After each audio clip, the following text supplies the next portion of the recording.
Question 1, we have in binary the decimal number 20 is represented by. So we have basically our 2 to the 0, 2 to the 1, 2 to the 2, 2 to the 3, 2 to the 4. That's probably going to be enough there. And these are 5 digits. So we're going to look at something that leads to 20. Now, I think we can see pretty straight away that 20 we can write as 16 plus 4. So we're going to have a 1 there and a 1 there and 0, 0, 0. So C would be the correct answer. Next one, it says laser light of wavelength 500 nanometers is used to read the information on a CD. The approximate depth for a pit on the CD is so much. Now what actually happens here is you've got your situation like this and light shining in here. So light shining in, when it comes in like that, you want this separation here to be the separation, if we call that D, that separation from there to there. That separation must be that with this light coming over here and this light coming in over here, when it returns out, when it gets reflected out, will actually be one half wavelength distance. So if we call this 1 and this 2, therefore for 2 it goes in, it will do this length extra, that length, which will actually equal to 2D, and we want that 2D to equal to half a wavelength, and so therefore that the depth D should actually be a quarter of the wavelength to get destructive interference. So it would be 500 divided by 4. So we're going to get 500 nanometers divided by 4, and we will get D there.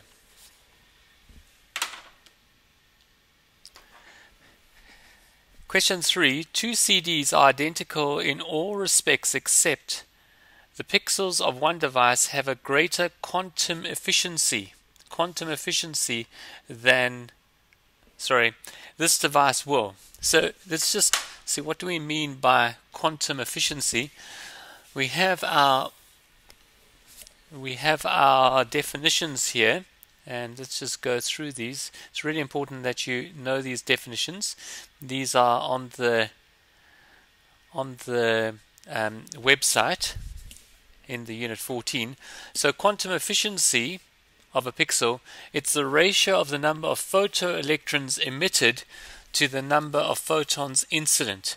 So when you get a greater quantum efficiency, it basically means that more of the electrons, or a larger percentage of the electrons, are actually being emitted per photon. So for every photon that comes in, an electron is emitted. If you get a very high quantum efficiency, if it's low, then not all the photons will emit an electron. So if we go back to our question then, over here, so when you've got a higher quantum efficiency, basically means that you're going to need less light to be shining on to get an image formed. So you'll be able to record images at a lower light level, because a lower light level basically means that there are less photons. So you have less photons, but because you've got a greater quantum efficiency, even though there are less photons, more of a percentage of those photons will actually cause the photoelectric effect, and therefore you'll get a charge difference being formed.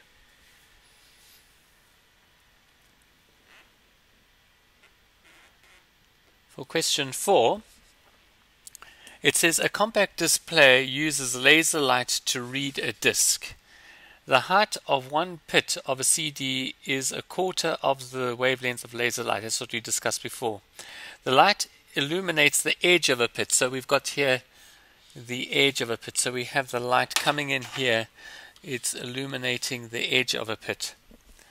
Then it says, which of the following is correct with reference to the interference of the light and the binary information registered. So in this case over here, because you've got some of the light, this is your beam from your laser. Some of it is going to hit here and is going to be reflected there, and some will have to go all the way down and reflected there, and so there's going to be a half a wavelength difference, and therefore you're going to have your destructive interference happening. And destructive interference registers as a 1. So we're going to get B, it's going to be destructive, and it registers as a binary information of 1. Question 5. Light incident on a pixel element in a charge coupled device CCD produces electron hole pairs. This is due to.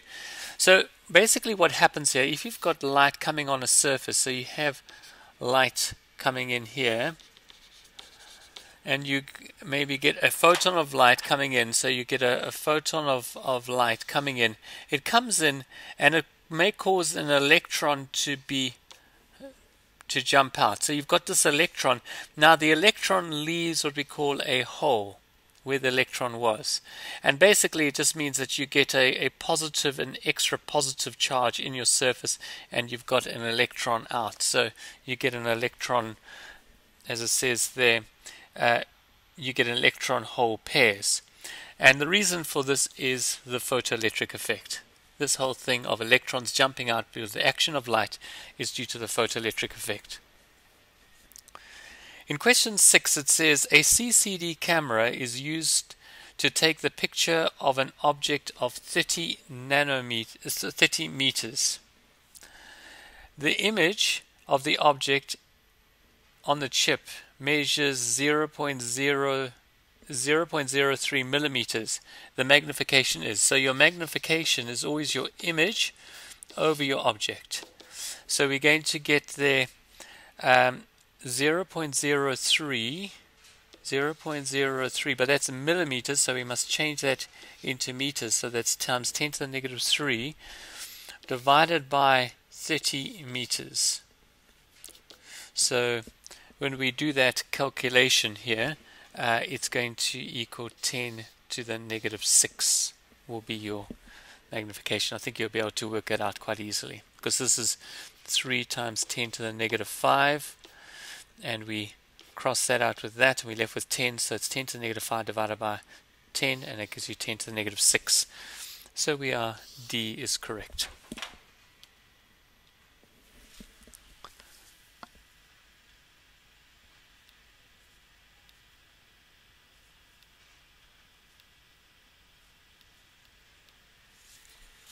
Question 7.